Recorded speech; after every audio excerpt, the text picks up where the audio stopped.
Hello friends, welcome to அமித்தின் channel. இன்றைக்கி நம்ம நெத்திலி கருவாடு தொக்கு பார்க்க போகிறோம். அதுக்கு சட்டி வச்சுட்டேன். நல்லா சட்டி சூடாகிடுச்சு. எண்ணெய் ஒரு 4 ஸ்பூன் ஊற்றிட்டேன். 1 ஸ்பூன் பெருஞ்சீரகமும் போட்டாச்சு. தெரியுதுங்களா? லைட்டாக இப்போ பொரியணும்.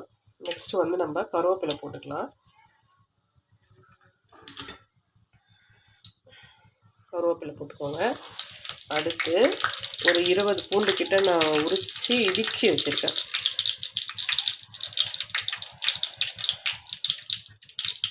அது போட்டுக்கலாங்க. 20 பூண்டு கிட்ட போட்டிருக்கேன்.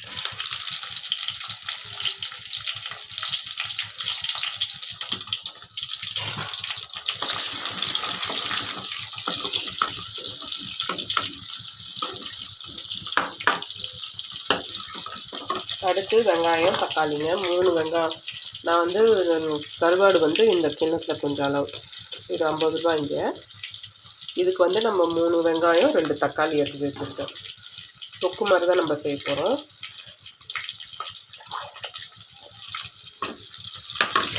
இப்போ வெங்காயம் தக்காளி போட்டுலாம்.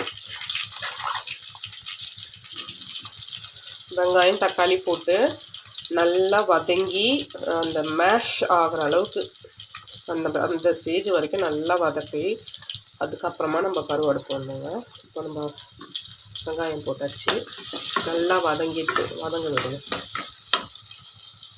பாருங்கள், நான் ஒரு 5 மினிட்ஸாக வதக்கிட்டு இருக்கேன்.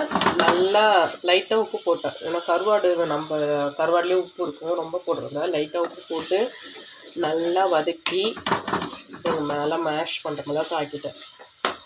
சரிங்களா? இந்த அளவுக்கு வந்த பிறகு லைட்டாக மஞ்சள் போட்டுக்கலாம்.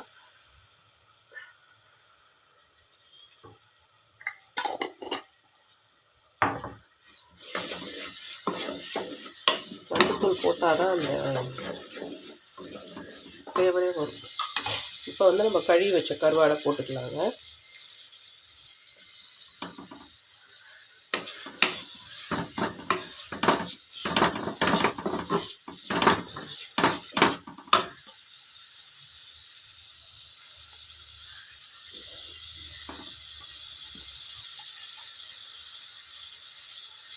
கருவாடை போட்டுட்டு நல்லா கொஞ்சம் வதக்கி விட்டுட்டு அதுக்கப்புறம் உங்களுக்கு எவ்வளோ தண்ணி பதத்தில் வேணுமோ அந்த அளவுக்கு மட்டும் தண்ணி விடுவோம். கருவாடு ஏன்னா சீக்கிரமாக கொஞ்சம் வெந்துடும். நம்ம சுடுதண்ணில் வேறு போட்டு கழுவுறோமா, அதுலேயே கொஞ்சம் வெந்துடும் அது. இப்போ நம்ம கொஞ்சம் கிண்டி விட்டுட்டு ஒரு 2 மினிட்ஸாவது கிண்டி விடுவோம். கருவாடு அந்த எண்ணெயில் அதுக்கும் கொஞ்சம் இதுவாகணும். ஒரு 2 மினிட்ஸ் வதக்கினதுக்கப்புறம் கொஞ்சமாக தண்ணி ஊற்றி, கொஞ்சமாக ஊற்றுங்க, ரொம்ப ஊற்றிடாதீங்க. கருவாடு கொஞ்சம் வேகணும், அதுக்கு தான் நம்ம தண்ணி ஊற்றுறோம். வீட்டில் 4 பேர் இருக்காங்கன்னா கொஞ்சம் நிறையா தண்ணி ஊற்றுங்க. இல்லை தொக்கு எல்லாருக்கும் வரணும். உங்கள் வீட்டில் எத்தனை பேர் இருக்காங்களோ அந்த அளவுக்கு மட்டும் தண்ணி ஊற்றுங்க. இப்போ இதில் மிளகாத்தூள் போட்டுக்கலாங்க. நம்ம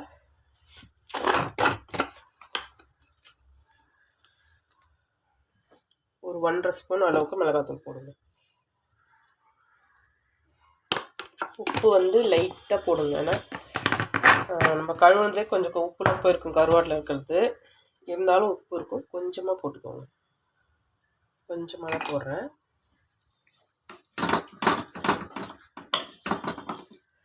எங்கள் வீட்டில் இன்றைக்கி 3 பேருக்கு சமைக்கிறோம். அதனால் இன்னும் தண்ணி கொஞ்சம் ஊற்றணும். ஏன்னா கருவாடு வேகணும். தண்ணி பத்திர பாருங்கள், கெட்டியாக இருக்கு.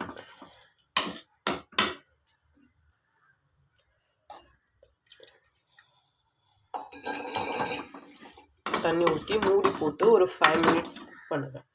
ஸ்லோ ஃப்ளேம்லேயே வச்சு ஒரு 5 மினிட்ஸ் குக் பண்ணிவிட்டு நல்லா அது நல்லா கவர் ஆகிற மாதிரி மூடி போடுங்க. அதுக்கப்புறம் 5 மினிட்ஸ் கழிச்சு பார்ப்போம். பாருங்கள், 5 மினிட்ஸ் கழிச்சு ஓப்பன் பண்ணுறேன். அந்த எண்ணெய் மேலே தெரியணும், அந்த அளவுக்கு வரணும். சரிங்களா? எண்ணெய் தெரியுது, எனக்கு தெரியுது, உங்களுக்கு தெரியுதான்னு தெரியல. ஏன்னா எண்ணெய் நிற்கிது. நமக்கு தொக்கு தானே, அதனால் தண்ணி கொஞ்சம் இருக்கணும். சாப்பாட்டில் போட்டு சாப்பிட்ற அளவுக்கு நமக்கு வேணும் இல்லைங்களா? டேஸ்ட் பண்ணி பாருங்கள். டேஸ்ட் பண்ணி பார்த்துட்டு உப்பு பத்தலை ஆக்சுவலி. அதனால் நான் உப்பு போட போகிறேன் கொஞ்சம். நீங்களும் சமைக்கும் போது டேஸ்ட் பண்ணுங்கள். எந்த ஃபுட்டாக இருந்தாலும் டேஸ்ட் பண்ணிவிட்டு நம்ம சமைச்சா தான் நல்லது. ஹஸ்பண்ட் சமைச்சு டேஸ்ட் பண்ணிட்டு சொன்னான்னு வச்சுக்கோங்க, அப்போ திட்டுவோம்.